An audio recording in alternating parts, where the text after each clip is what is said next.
எரேமியா 30:17 இப்படியாக இருக்கிறது, நான் உனக்கு ஆரோக்கியம் வரப்பண்ணி உன் காயங்களை ஆற்றுவேன் என்று கர்த்தர் சொல்லுகிறார். ஆமாங்க, இந்த வசனத்தின்படி உலகமே உங்களை தவறான முறையில யூஸ் பண்ணிருக்கலாம், உங்களை தவறான வார்த்தைகள் சொல்லி உங்க மனதை காயப்படுத்தி இருக்கலாம், தவறான உங்களை அக்யூஸ் பண்ணிருக்கலாம்.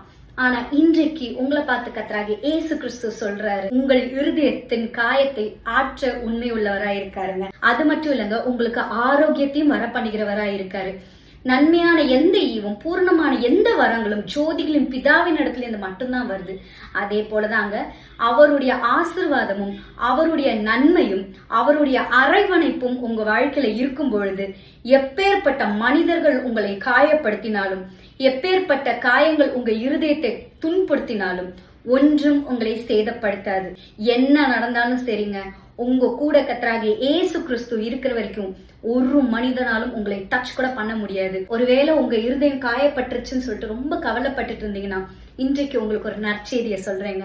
கர்த்தராகிய இயேசு கிறிஸ்து உங்கள் காயத்தை ஆற்றவும் உங்களை அரவணைக்கும் உண்மை உள்ளவரா இருக்காரு.